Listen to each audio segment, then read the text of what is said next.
हमारे साथ बात करने के लिए इस समय बीएचयू के छात्र नेता योगेश योगी हैं और हम इनसे जानने की कोशिश करेंगे कि नीट पेपर मामले में लीक को रोकने के लिए सरकार क्या कुछ कर रही है और क्या कुछ करने की आवश्यकता है। सबसे पहले मैं आपके परिचय जानना चाहता हूँ। जी, आप सभी को सादर प्रणाम। मैं योगेश योगी, छात्र नेता काशी हिंदू विश्वविद्यालय वाराणसी एवं फेफना व्यापार मंडल का संयोजक हूँ। दिल्ली जंतर मंतर पे हो रहे धरना प्रदर्शन का मुख्य उद्देश्य क्या है?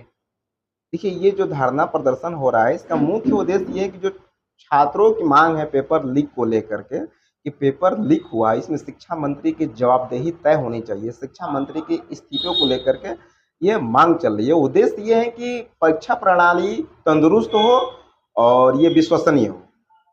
क्या लगता है कि अब तक की जो सरकार द्वारा जांच कराई गई उससे छात्रों को संतुष्ट नहीं है? ये छात्र जो जांच कराई गई है, इसमें असंतोष का कारण ही तो ये धरना और आंदोलन है। अगर छात्र संतोष जनक ये अगर दिए होते जांच, तो हम सभी छात्र एकत्रित ही नहीं होते। यहाँ कोई संतोषजनक जवाब नहीं मिला। शिक्षा मंत्री या सरकार का कोई भी अधिकारी मंत्री छात्रों से संवाद नहीं कर रहा है, तो ये संतोषजनक कैसे हो सकता है? क्या यह आंदोलन केवल नीट तक ही सीमित है या परीक्षा प्रणाली में व्यापक सुधार की मांग कर रहे हैं आप लोग? ये देखिए, ये केवल एक पेपर लीक की बात नहीं हो रही है। अभी तक 157 पेपर लीक हो चुके हैं। 2.5 करोड़ से ज़्यादा छात्र प्रभावित हो चुके हैं। केवल एक पेपर की बात नहीं हो रही है। हाँ, मुद्दा तो नीट पेपर का है, लेकिन आगे कोई पेपर लीक ना हो, उसकी विश्वसनीयता बने रहे, परीक्षा प्रणाली मजबूत हो, इसको लेकर के छात्र मजबूती के साथ दिल्ली के जंतर मंतर पर डटे हुए हैं। क्या लगता है इसमें बीएचयू और देश के अन्य विश्वविद्यालय के भी छात्र इस आंदोलन में सहयोग कर रहे हैं? बिल्कुल, मैं बीएचयू ही नहीं, बीएचयू के छात्र तो इस आंदोलन में अपनी सक्रिय भूमिका निभा करके कैंपस से ये संदेश देना चाहते हैं कि जायज़ मांग को लेकर के हम सभी छात्रों के साथ हैं।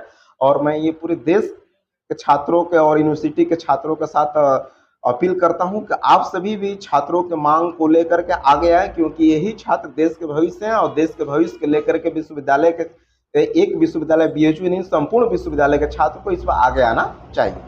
और जिस तरह से अन्य क्षेत्रीय राजनीतिक दल, राजनीतिक पार्टियां इस में छात्रों का सपोर्ट कर रही है, साथ दे रही है, वहीं कुछ विपक्ष का ये भी आरोप है कि सरकार युवाओं के भविष्य के प्रति गंभीर नहीं है। इस पे आप क्या कहेंगे? बिल्कुल। देखिए, छात्र पिछले 22 दिन से आंदोलन कर रहे हैं, जंतर मंतर पर डटे हुए हैं। अगर समय रहते अगर आप सचेत हो जाते, तो विपक्ष को राजनीति करने का मौका मिलता नहीं, मामला राजनीतिक होता नहीं, मुद्दा हल हो गया रहता, बात खत्म हो गई रहती। लेकिन ये सब बवाल, उग्र प्रदर्शन, विपक्षी नेताओं का एंट्री के पीछे आप ही जिम्मेदार हो, आप सरकार जिम्मेदार हो। समय रहते छात्रों के मुद्दे हल हो जाते, तो फिर राजनीतिक रंग लेता ही नहीं। तो क्या आपको लगता है कि केंद्र सरकार युवाओं के भविष्य की रक्षा करने में असफल है? बिल्कुल। देखिए, नीट जो है देश की सबसे बड़ी मेडिकल की परीक्षा है। हम स्वस्थ तभी रहेंगे जब डॉक्टर रहेगा, और डॉक्टर की डिग्री एमबीबीएस जो होती है, उसमें प्रवेश के लिए जो नीट का आयोजन होता है, वही पेपर ही लीक हो जाता है, तो फिर देश का भविष्य कहाँ गया? ये बहुत गंभीर प्रश्न है। पेपर लीक होना बहुत घोर पाप है, और इसमें लिप्त लोगों पर कार्रवाई न होना, केवल लिपापोती कर देना, छात्रों से संवाद न करना, इसके पीछे सरकार जिम्मेदार है। समय रहते छात्रों से संवाद करना चाहिए, मुद्दा हल करना चाहिए। शिक्षा से ही देश का भविष्य है, और देश के भविष्य के साथ अगर ऐसा हो रहा है, मैं सरकार की कड़ी निंदा करता हूं, साथ ही शिक्षा मंत्री के इस्तीफे की मांग भी करता हूं। मैं छात्रों के साथ हूं, तन मन धन के साथ हूं, छात्रों की मांग जायज है। जिस प्रकार से सरकार कहती है एक तरफ कि कोई भी दोषी हो उसको बख्शा नहीं जाएगा, तो क्या केवल गिरफ्तार ही काफी है या परीक्षा व्यवस्था में बड़े बदलाव की जरूरत है? देखिए, परीक्षा व्यवस्था में बड़े बदलाव की जरूरत है। आप समय रहते परीक्षा प्रणाली में क्या बदलाव कर रहे हैं, जो पेपर लीक हुए उसमें दोषियों पर क्या कड़ी कार्रवाई कर रहे हैं, ये सब आकर के आपको संवाद करना चाहिए था। लेकिन आपने परीक्षा प्रणाली को न मजबूत बनाने के पीछे चर्चा किया, न छात्रों से संवाद किया, न समय रहते मुद्दा हल किया, फिर इसके पीछे तो आप ही जिम्मेदार हो। और ये प्रदर्शन अगर उग्र भी हो रहा है, अगर ये छात्रों के भविष्य के बात है, देश की भविष्य की बात है, इस पर अगर आज अगर हम चुप रहते हैं तो हमारी आने वाली पीढ़ियां बहुत रोएगी, पछताएगी। इससे आज मैं खड़ा हूं और हमेशा इस मुद्दे पर खड़ा रहूंगा।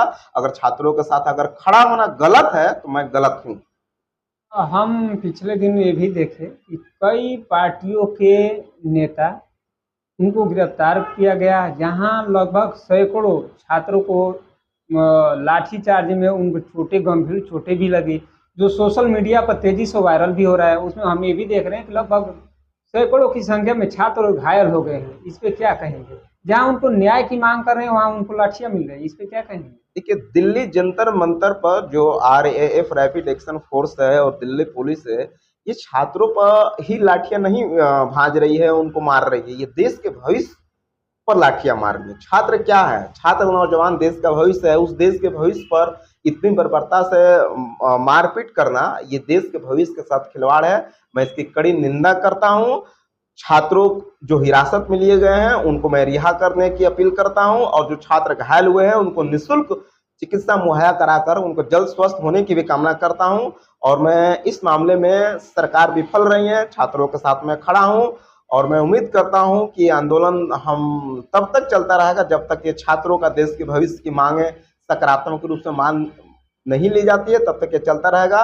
और मैं कड़ी निंदा करता हूं कि ऐसे बर्बरता छात्रों के साथ हुआ है, इसकी मैं कड़ी से कड़ी शब्दों में निंदा करता हूं। हमारे साथ थे योगेश योगी, जो BHU में इस समय छात्र नेता है और वहाँ एक समाज सेवी के रूप में भी कार्य करते हैं, साथ ही साथ राजनीति में भी काफी सक्रिय रहते हैं।